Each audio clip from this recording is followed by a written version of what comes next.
ایک بوڑھا آدمی گیا بیچارہ کسی حکیم کے پاس نا,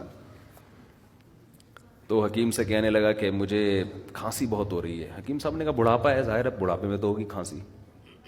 اس نے کہا حکیم صاحب جوڑوں میں بھی درد رہنے لگا ہے. حکیم صاحب نے کہا بڑھاپا ہے, بڑھاپا ہے, اب یہ ٹھیک ہونے کی عمر نہیں ہے, بڑھاپا ہے. حکیم صاحب میں چلتا ہوں تھوڑا سا ادھر بھی کمر میں بھی پین شروع ہو جاتا ہے. حکیم صاحب نے کہا بڑھاپا ہے. حکیم صاحب نے, وہ بوڑھے کو غصہ آنا شروع ہو گیا, یار کوئی علاج بتاؤ یار.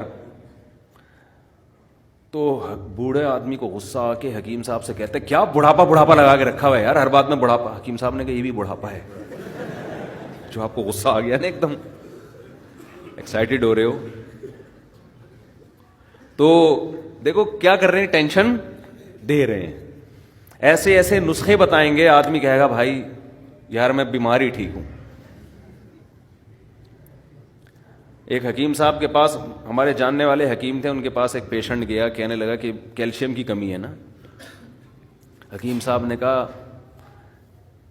اچھا نسخے بڑے خاندانی ہوتے ہیں بعضوں کے پاس, لیکن وہ کون بنائے بیٹھ کے.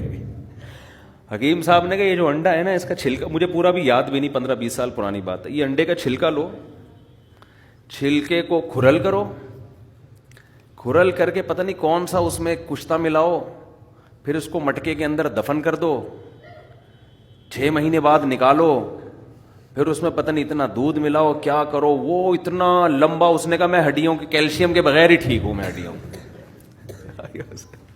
سمجھ رہے. لیکن بہرحال بیاض کبیر نام کی ایک کتاب ہے حکمت پر, ہندوستان میں لکھی گئی ہے, بہت خاندانی کتاب ہے. اس سے آپ کو اندازہ ہوگا کہ حکیموں کی ریسرچ کتنی ہوا کرتی تھی, کتنی ریسرچ ہوا کرتی تھی. تو آج دیکھو کیسے کیسے عطائی 2 نمبر قسم کے لوگ اس فیلڈ میں گھس گئے ہیں. لیکن کتابیں پڑھ کے خود سے نہ کھانا شروع کر دیں کیلشیم کے لیے, جب تک یا تو کسی ڈاکٹر سے دوا لیں سیدھا انسان کے بچوں کی طرح, یا کوئی صحیح ریلائبل حکیم ہو جو کسی ادارے سے پڑھا ہوا ہو پراپر. ادارے کے پڑھے ہوئے آدمی میں غلطی کا امکان کم ہوتا ہے, پیچھے پورا انسٹیٹیوٹ ہے, ادارہ ہے, وہ کوئی ایسی چیز مارکیٹ میں نہیں لائے گا جو کسی کو پتہ ہی نہیں ہے.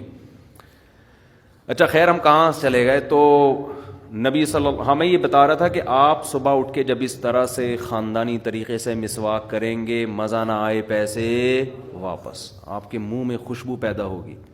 دیکھو ٹوتھ پیسٹ کی خوشبو نہیں ہوتی, ٹوتھ پیسٹ آپ کے منہ کی بدبو کو دور تو کر دیتا ہے, لیکن اس میں خوشبو نہیں ہوتی. مسواک والے جو ہوتے ہیں نا, ان کے قریب جاؤ, ایک الگ سے آپ کو اچھی اسمیل آئے گی, اس میں ایک الگ سے معدے تک کو فائدہ پہنچاتی ہے نیم کی مسواک, پیٹ کو فائدہ پہنچاتی ہے. تو میں یہ کر رہا تھا کہ یہ بھی ایک صفائی کی قسم ہے, اسلام نے اس کو بھی فوکس کیا.